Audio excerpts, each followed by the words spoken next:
नमस्कार, मैं हूं सौरभ शर्मा। सबसे पहले उस साजिश को एक्सपोज करते हैं आज जो देश के बाहर रची जा रही है, जिसमें पाकिस्तान का रोल है। लंदन से जो देखने को मिला कल भारत बंद के दौरान, उन तस्वीरों को जरूर याद रखिएगा। कल जो कुछ होगा उस पर देश के दुश्मनों की नजर होगी और खासकर पाकिस्तानी मीडिया की।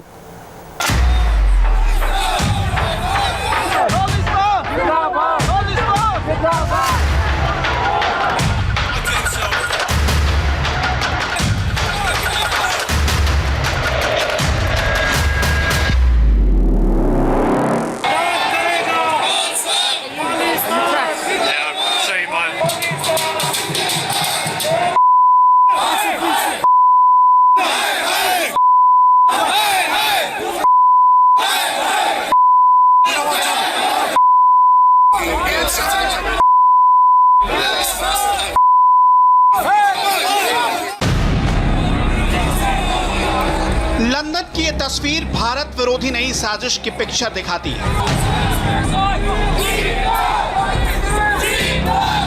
कोई सोच सकता है भड़काने वाले, गुमराह करने वाले क्या क्या करने लगे।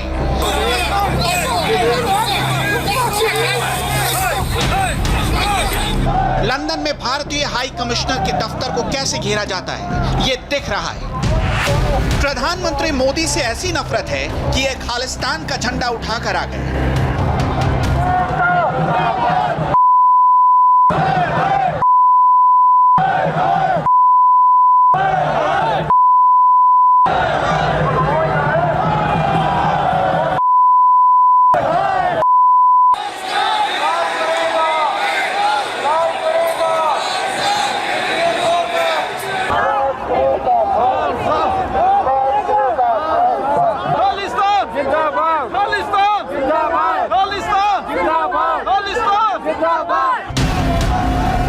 इन तस्वीरों को धर्म के एंगल से बिल्कुल मत देखिए। पोस्टर खालिस्तान का है लेकिन दिमाग पाकिस्तान का। भीड़ में मेकओवर करके पाकिस्तान के लोग घुस गए हैं। भारत के मान सम्मान से खिलवाड़ करना चाहते हैं। यकीन ना आए तो खुद देखिए। पढ़ाई पाकिस्तान के बंदे के खिलाफ है। पाकिस्तान का जुटी मैंने मारने स्पेशल पाकिस्तान की तरफ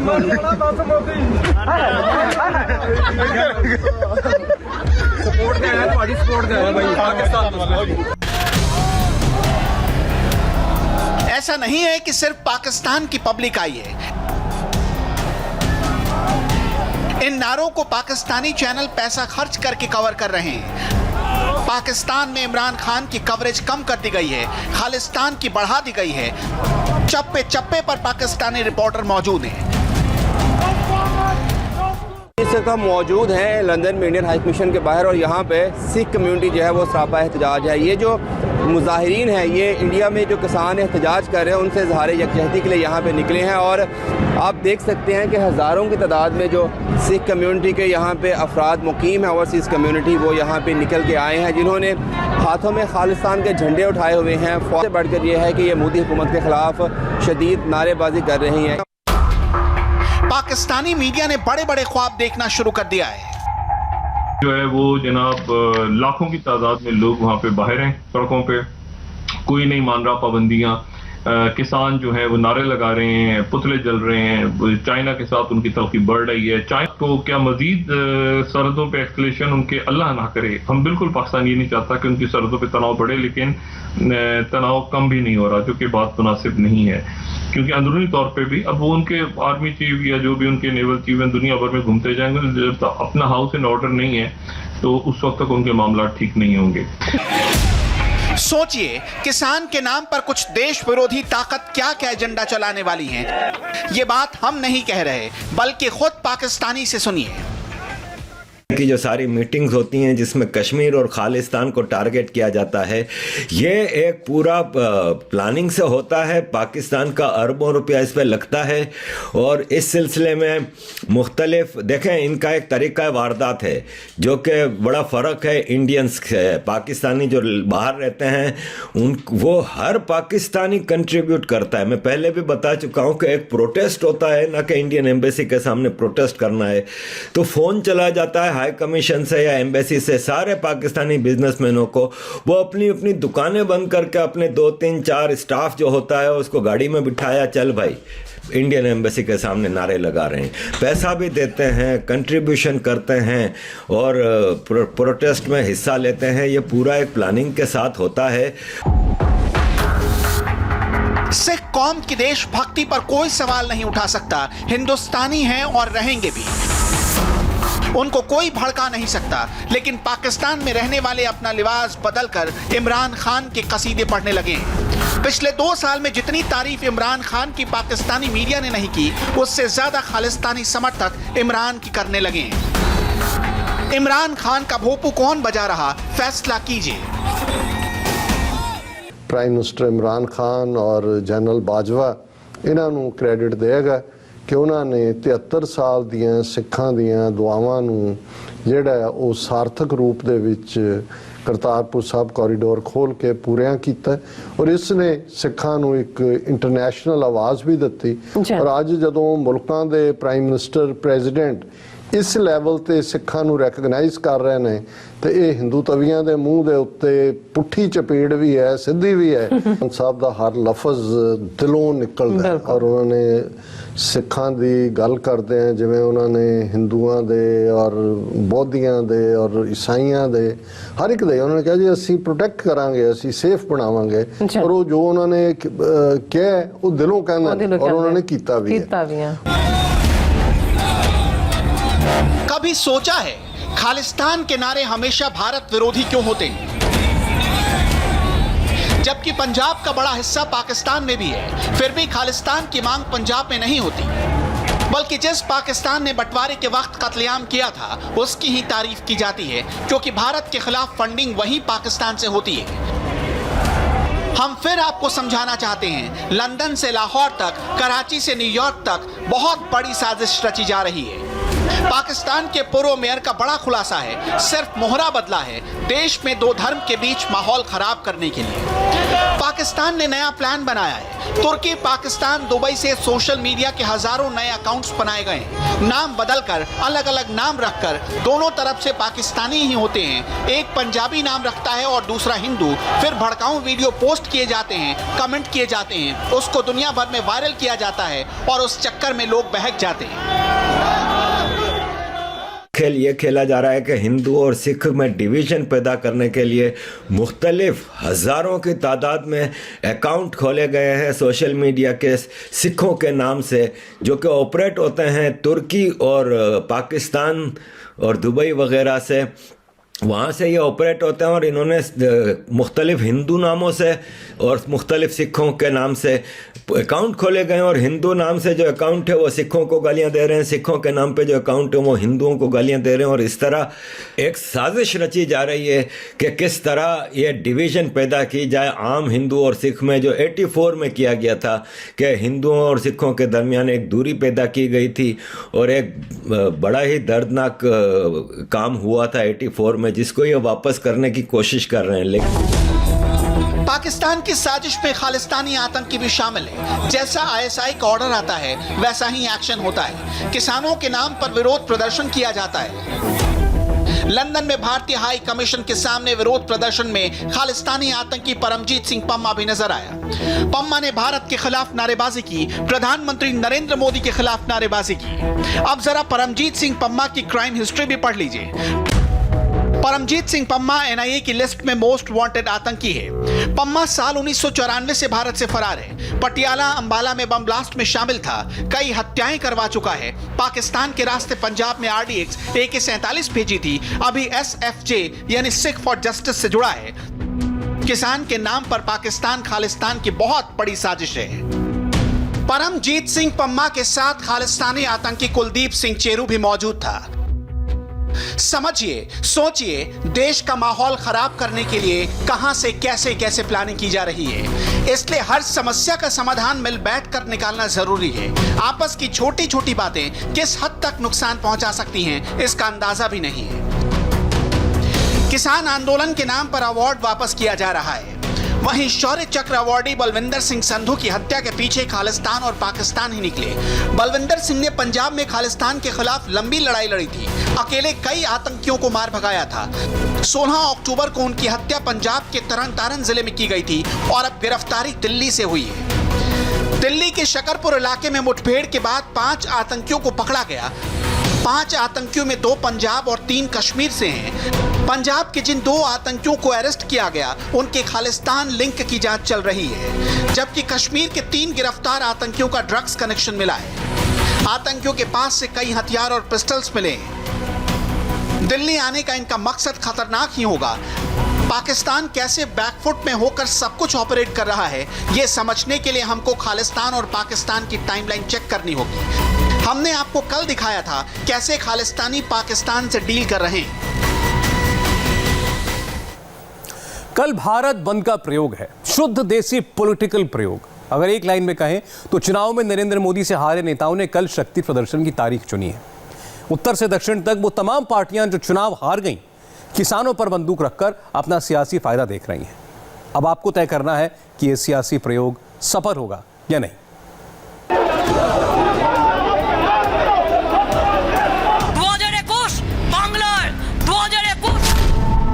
किसानों के नाम पर मोदी के कितने दुश्मन काम पर।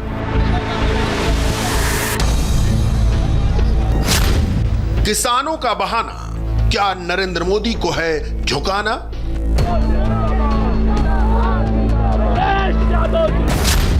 दिल्ली पर घेरा, सड़क पर मोदी विरोधियों का डेरा। भारत बंद का झंडा, खुल्लम खुल्ला मोदी विरोध एजेंडा। पहले सपोर्ट, अब विरोध, विपक्ष का डबल गेम। किसान आंदोलन में बिना न्योते के बाराती बनकर पहुंचे विपक्षी नेताओं की हकीकत क्या है? भारत बंद के पीछे की सियासत क्या है और किसानों का नाम लेकर कैसे राजनीति चमकाई जा रही है? ग्राउंड रिपोर्ट के साथ डॉक्यूमेंटेड प्रूफ से एक एक पॉइंट साफ साफ समझ में आएगा। एंटी मोदी मोर्चा की क्लियर पॉलिटिकल पिक्चर सामने आएगी। सबसे पहले आज की कुछ सियासी तस्वीरों को देख लीजिए। भारत बंद से पहले की सियासी तस्वीर नंबर 1, दिल्ली हरियाणा सिंघू बॉर्डर। दिल्ली के मुख्यमंत्री अरविंद केजरीवाल किसानों को समर्थन देने के लिए सुबह सुबह सिंघू बॉर्डर पहुंचे। यहां 12 दिनों से किसानों का धरना चल रहा है। दिल्ली वालों का आना जाना मुश्किल हो रहा है, लेकिन केजरीवाल को मोदी से सियासी दुश्मनी निभानी है, इसलिए किसानों का नाम लेकर सियासी मोर्चा बनाना जरूरी है। इसी टारगेट के साथ दिल्ली के मुख्यमंत्री लाव लश्कर के साथ सिंघू बॉर्डर आए। हम किसानों की सभी मांगों का समर्थन करते हैं। किसानों का मुद्दा और किसानों का जो संघर्ष है वो बिल्कुल जायज है।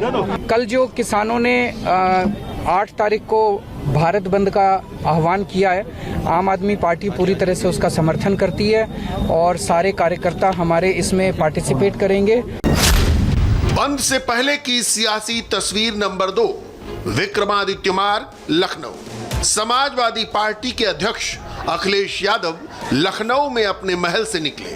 वो कन्नौज में ट्रैक्टर रैली करना चाहते थे। पुलिस ने इसकी इजाजत नहीं दी तो समाजवादी पार्टी के नेता ने लखनऊ में ही बवाल काट दिया। लखनऊ पुलिस ने विक्रमादित्य मार्ग सील कर दिया तो अखिलेश यादव पैदल निकल पड़े, जिस पर उनको हिरासत में ले लिया गया। किसान आंदोलन कर रहे हैं, किसान अपनी मांगों को लेकर बैठे हैं। भारतीय जनता पार्टी बताए कि किसानों की आय दोगुनी कैसे होगी और वो जगह कहां है जहां पर लागत का 2 गुना किसानों को मुनाफा मिलेगा।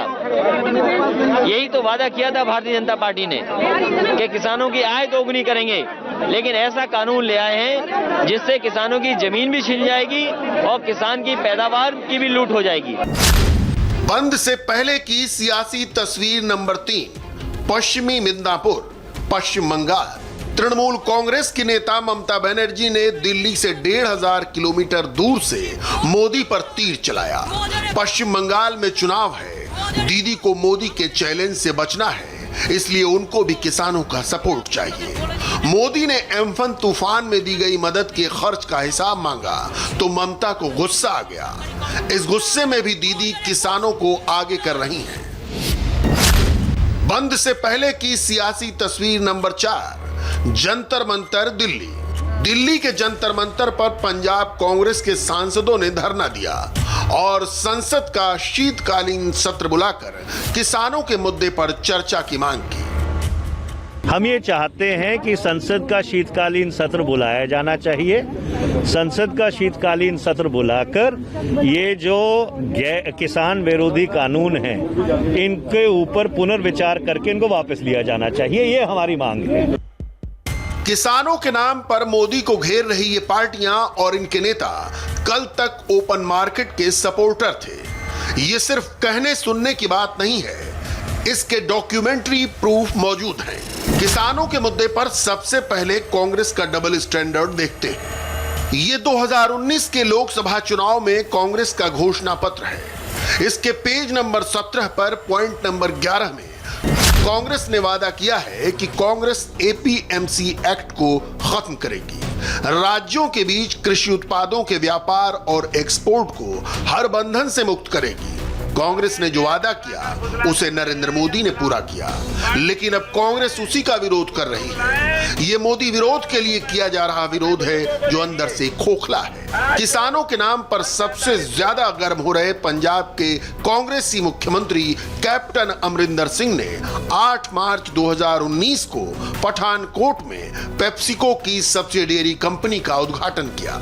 41 एकड़ में बनी वरुण बेवरेज ग्रीन फैसिलिटी के बारे में तब अमरिंदर ने दावा किया था कि उससे 5000 लोगों को रोजगार मिलेगा।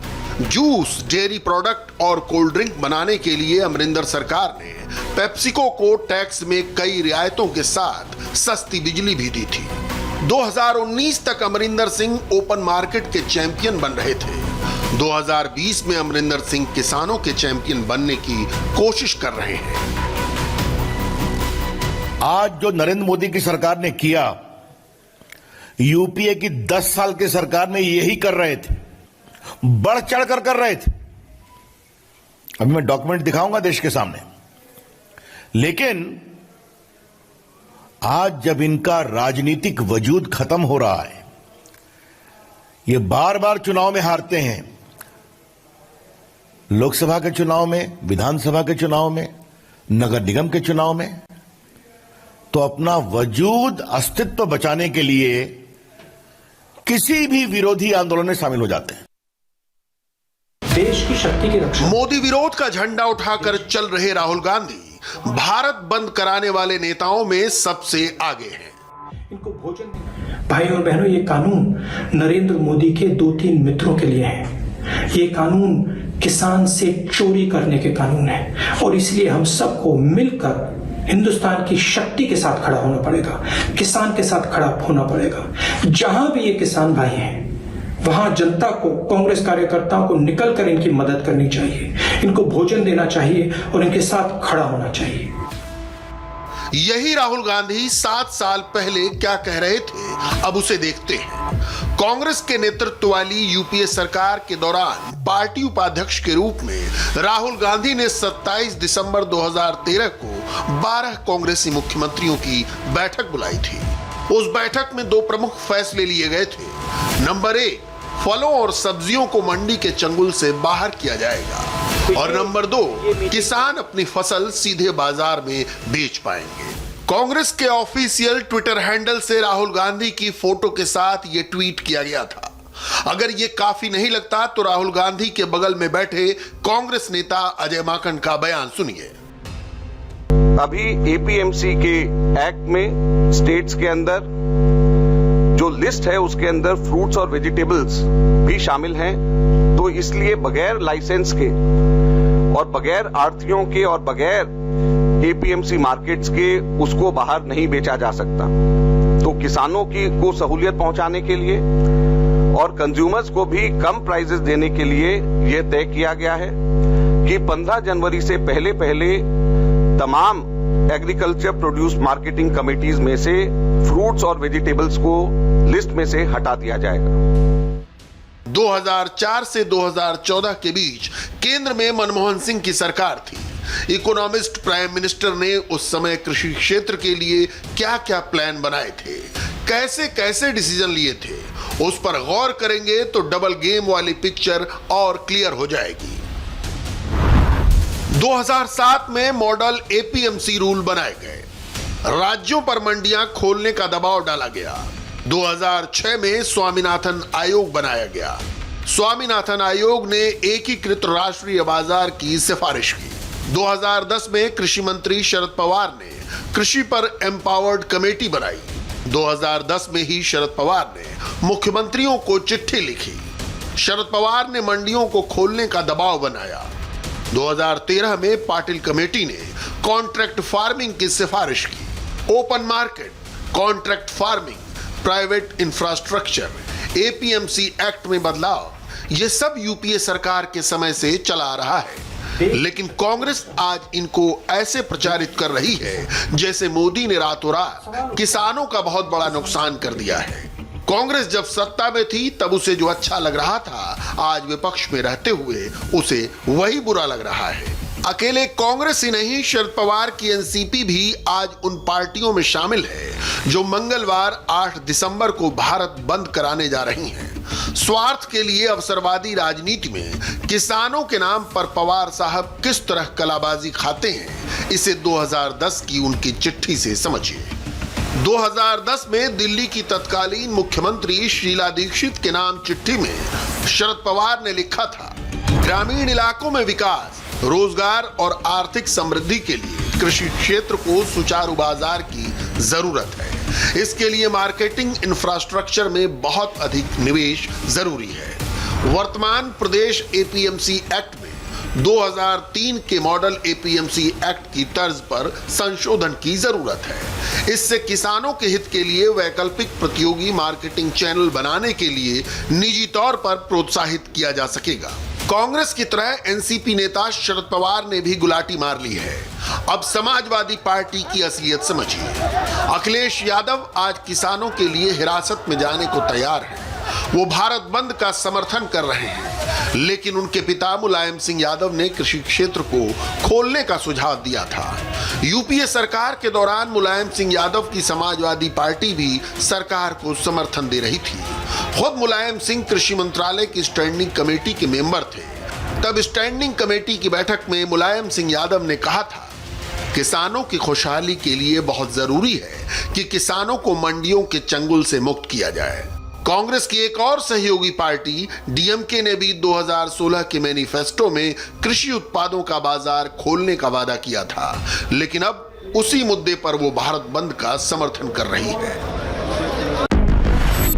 Congress, NCP, Shivsena, SP, BSP, RJD, CPI, CPIM, CPIML, DMK, TMC, Shivsena, Aam Aadmi Party, National Conference, PDP और टीआरएस समेत 18 दलों ने भारत बंद का समर्थन किया है। कृषि कानूनों के खिलाफ भारत बंद का समर्थन करने वाली राजनीतिक पार्टियों के पुराने रिकॉर्ड को देखें तो उनके आज के स्टैंड का पूरा कच्चा चिट्ठा खुल जाता है।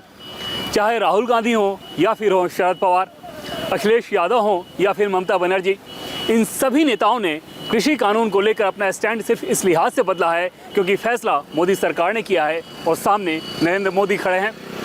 चुनावी राजनीति में मोदी को पछाड़ने में असफल इन नेताओं की कोशिश है किसान आंदोलन के बहाने मोदी की छवि को धूमिल कर उन्हें घेरने की। भारत बंद में क्या क्या हो सकता है उसे नोट कर लीजिए। भारत बंद के दौरान मंगलवार को आवश्यक वस्तुओं की सप्लाई ठप हो सकती है। दूध, सब्जी और फलों की सप्लाई भी रुक सकती है। ट्रेन और बसों को रास्ते में रोका जा सकता है। दफ्तर जाने वाले लोग रास्ते में फंस सकते हैं। ईंधन की सप्लाई प्रभावित हो सकती है। प्राइवेट फैक्ट्रियां और सर्विस सेंटर भी बंद हो सकते हैं। एम्बुलेंस को बंद से छूट देने का वादा किया गया है। अर्थव्यवस्था के लिए भारत बंद घातक साबित हो सकता है। किसानों के दिल्ली बॉर्डर जाम करने से पिछले 12 दिनों से दिल्ली के लोग भुगत रहे हैं। रास्ते बंद हैं, इसलिए लोग पैदल चलने को मजबूर हैं। 8 दिसंबर को देश भर में जगह जगह ऐसे हालात खड़े हो सकते हैं। 8 दिसंबर का भारत बंद राजनीतिक है।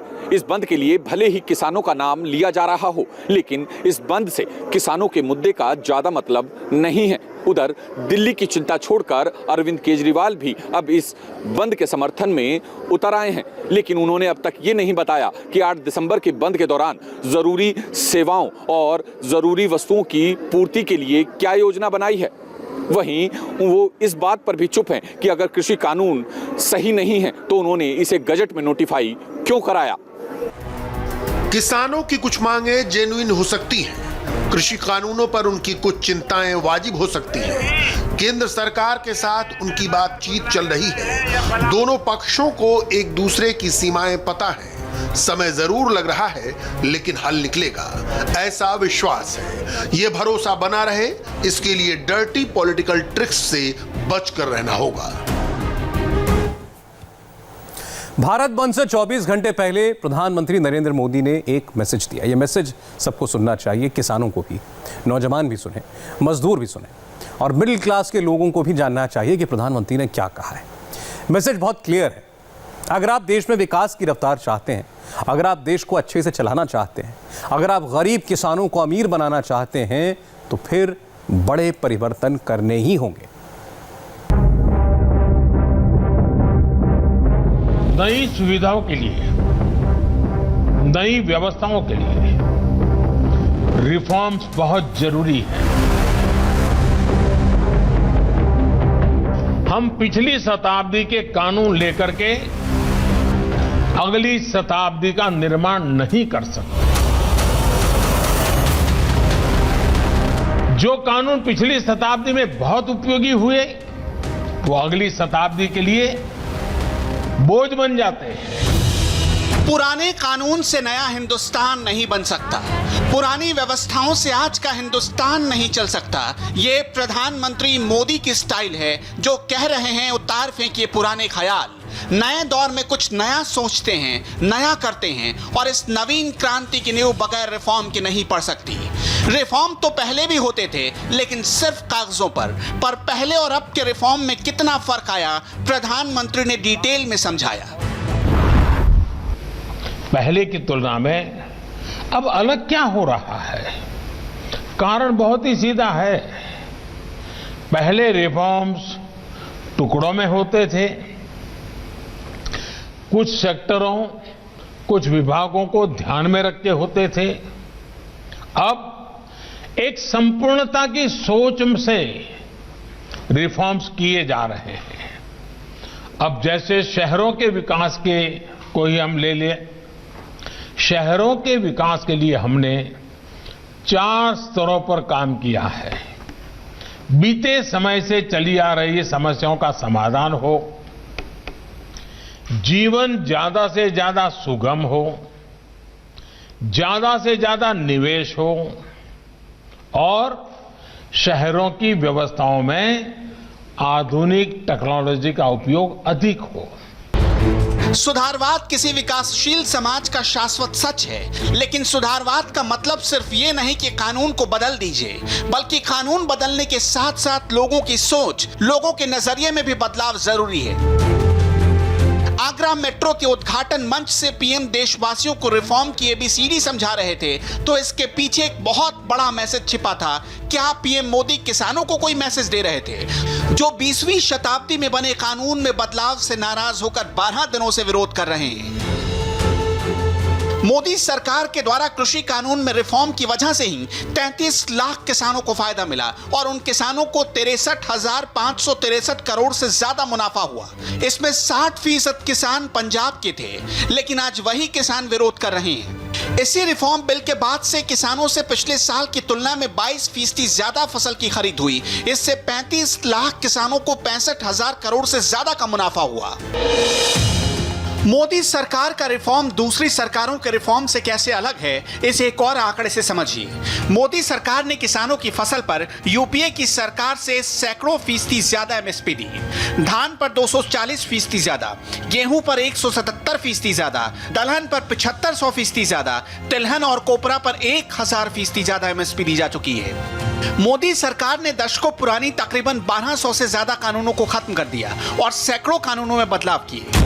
Real estate sector, housing, transport, इन सारे सेक्टर्स के कानूनों में बदलाव किए गए ताकि शहरों में हर किसी के रहने के लिए घर मिल सके और हर किसी के लिए ट्रांसपोर्ट की व्यवस्था हो सके। भाई और बहनों, रियल एस्टेट सेक्टर की क्या स्थिति थी, इससे हम भली भांति परिचित हैं। घर बनाने वालों और घर खरीदारों के बीच भरोसे की एक खाई आ चुकी थी। कुछ गलत नियत वाले लोगों ने पूरे रियल एस्टेट को बदनाम करके रखा था। हमारे मध्यम वर्ग को परेशान करके रखा था। इस परेशानी को दूर करने के लिए रेरा का कानून लाया गया।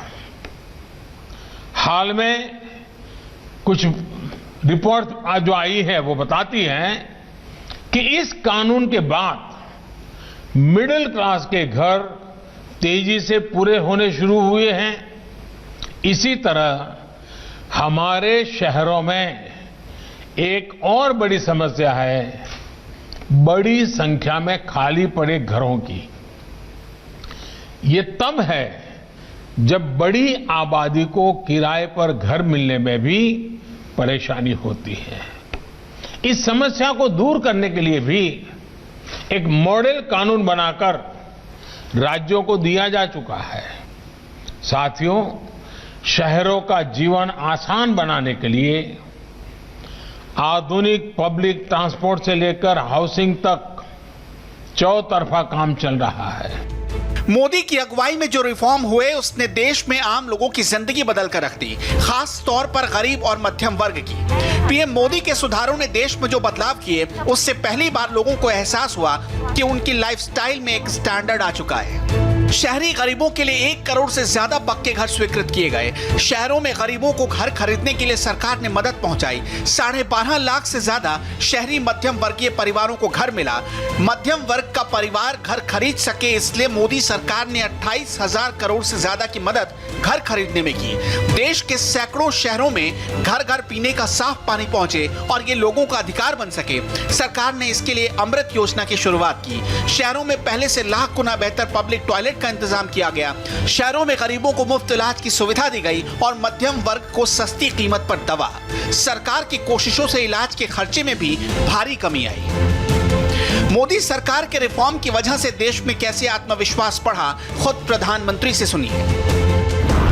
सस्ती सर्जरी उपलब्ध कराई जा रही है। सरकार की कोशिशों से बिजली से लेकर मोबाइल फोन तक उस पर खर्च बहुत कम हुआ है। एजुकेशन लोन से लेकर होम लोन तक ब्याज की दरें कम की गई हैं। ये भी पहली बार हुआ है जब रेहड़ी, ठेले, फेरी वाले छोटे उद्यमों को बैंकों से सस्ता ऋण उपलब्ध कराया गया है। यही तो सबका साथ, सबका विकास, सबका विश्वास है। भाई और बहनों, ये जो रिफॉर्म्स बीते कुछ समय से किए जा रहे हैं, उनसे देश में नया आत्मविश्वास आया है। विशेष तौर पर देश की बहनों, बेटियों तक जिस प्रकार सरकारी लाभ पहुंचा है वो सचमुच में अगर बारीकियों में जाएंगे तो आपको भी संतोष देगा। पहले की तुलना में आपके अंदर भी एक नया विश्वास बढ़ेगा। प्रधानमंत्री नरेंद्र मोदी ने जो बातें इशारों में कही, योगी आदित्यनाथ ने उसकी व्याख्या कर दी। या कांग्रेस और उसके सहयोगी दल भले ही किसानों को अपना हथियार बनाते रहे हों, लेकिन किसानों के हित में कोई भी महत्वपूर्ण कदम उठाने में सदैव संकोच करते थे या उनको उसके बारे में कोई सोच नहीं थी। जब कृषि संबंधी सुधारों को मोदी जी के नेतृत्व में अभी लागू किया गया, लागू होने के पहले स्टैंडिंग कमेटी में यानी संसद की कृषि संबंधी जो स्थायी समिति होती है, उस स्थायी समिति की बैठक में पहले इस पर विस्तृत चर्चा हुई। स्थायी समिति की बैठक में भी अकाली दल ने, समाजवादी पार्टी ने, टीएमसी ने, कांग्रेस पार्टी के नेताओं ने, राष्ट्रवादी कांग्रेस पार्टी के नेताओं ने, इन सभी ने एपीएमसी एक्ट में, राज्यों के एपीएमसी एक्ट में संशोधन करने और मॉडल एपीएमसी एक्ट लागू करने की वकालत की थी। गुजरात के मुख्यमंत्री विजय रूपाणी भी देश में रिफॉर्म पर हो रही पॉलिटिक्स करने वालों को टारगेट पर ले रहे थे।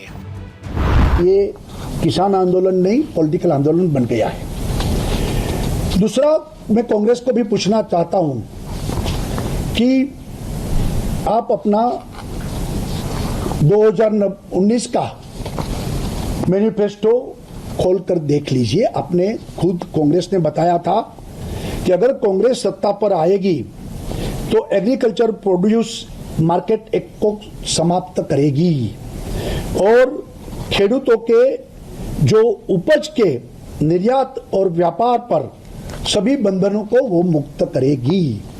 मोदी जी ने यही किया है। दौर बदल रहा है और दौर के साथ साथ देश भी अब बदल रहा है, देश की सोच भी बदल रही है। इन सुधारों का ही अंजाम था कि कोरोना काल में जब बड़े से बड़े मुल्कों की हालत खराब हो गई, तब पीएम मोदी ने लोकल फॉर वोकल का नारा दिया और उसे कामयाब करके दिखाया। हमारे देश में हर अच्छे काम पर चंद लोगों को लंगड़ी मारने की आदत होती है और प्रधानमंत्री की सुधारवादी सोच से कुछ लोग इस कदर बौखलाहट में हैं कि लंगड़ी मारने में कोई कसर नहीं छोड़ रहे हैं। कल किसानों का भारत बंद है। थोड़ी देर पहले कृषि मंत्री ने हरियाणा के किसानों के साथ बैठक की है। क्या कुछ कहा गया है इसमें, कृषि मंत्री की तरफ से क्या बातें कही गई, बड़ी खबर पर पूरा डिटेल बस एक ब्रेक के बाद।